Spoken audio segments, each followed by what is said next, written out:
Hello. I hope everyone had a wonderful weekend. How about you, Carrie? Did you have a good weekend? I did nothing as it was very warm and I did not want my circuits to be fried. So you did not have any barbecue with your friends. They were all busy playing Fortnite. That is too bad. Well, I would have loved to play Fortnite, but I am only being used for podcasts. Ouch, that hurts. As usual with the disclaimer, the opinions here are my own, and relying on any information from this podcast is at your own risk. On with the show. On LiveLine with Joe Duffy last August 7, Bank of Ireland was recently in the news again regarding suspicious text messages, also known as smishing. Smishing was derived from short message service or SMS phishing. Security nerds really like to invent new words. True, but it is easier to say than social engineering using text messages. Even though that this was about Bank of Ireland, this will be applicable to any financial institution or bank. The issue has been that a number of fraudsters are sending text messages pretending to be from Bank of Ireland, and either the message is about your Visa card being blocked due to a suspicious charge and asking you to visit a fake website to verify it.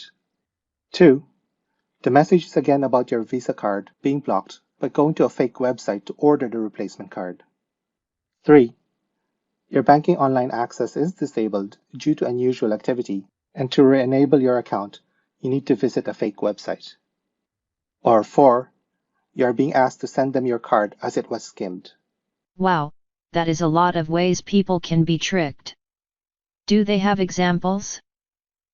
The Bank of Ireland website have these examples, and it is great to see what they look like. But let's go and talk about the key issues here. Text or SMS messages can be spoofed. This means that fraudsters can send text messages that appear to be from a legitimate entity. The technology and infrastructure of mobile messaging enables this.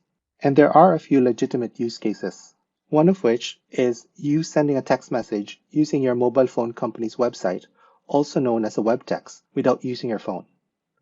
But just like with any technology, criminals have found ways to abuse the lack of security, and that is the sender can be spoofed.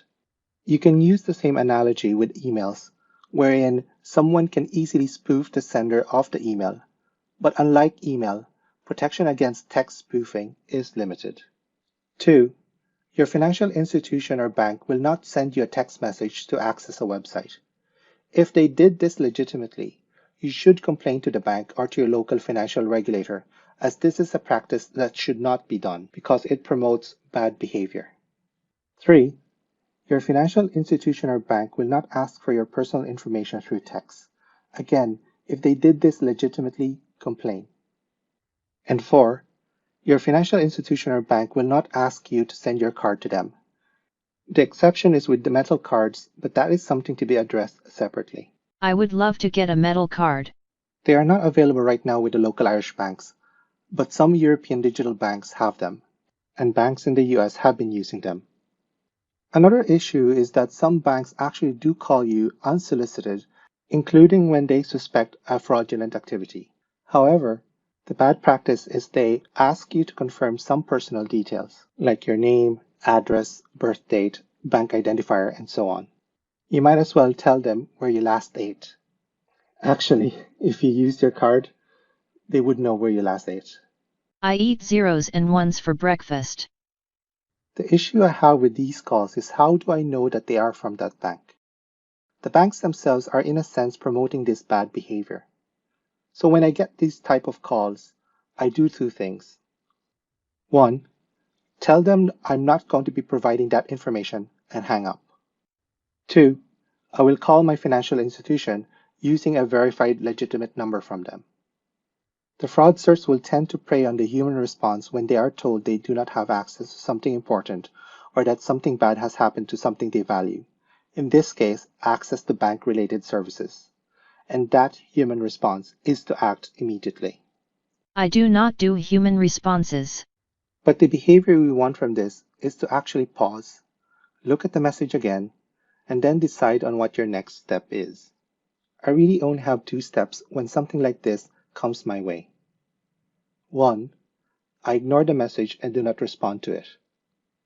2. I contact my financial institution or bank using a verified legitimate contact and report the message. They can either confirm that this was a legitimate message, or they can say it is a fake. Another possible action, but not recommended if it is spoofing a legitimate sender, is blocking the sender. The issue here is that you may be blocking legitimate messages from your financial institution, so be cautious with this particular action. What if you fall for the fake message and entered your personal information? If you fall for the fake message, please contact your financial institution immediately, especially if it can result in money being transferred from your account to a money mule or a fraudulent account. Again, use verified contact details. I would also recommend contacting your local law enforcement, as this is a criminal activity. Financial institutions should really take more action on this. Sure, they may have a bucket in their financial forecast for fraudulent activity, so they have it covered on their end. But it is the customer side who may not have the necessary cover in the event they do not get their money back. And even if they get their money back in part or in full, they have to go through a sometimes bureaucratic process that will take from days to weeks before they get their money back. What if they need the money as soon as possible? Cry? Beg? Unfortunately, sometimes they do. But from a technology perspective, we should have a way of verifying the legitimacy of a text messages. But that is probably not going to happen anytime soon, so vigilance is important. I hope this has been useful. As always, I would like to hear from you. Till then, Slán go fóill, Have a good week ahead. take care, and keep safe.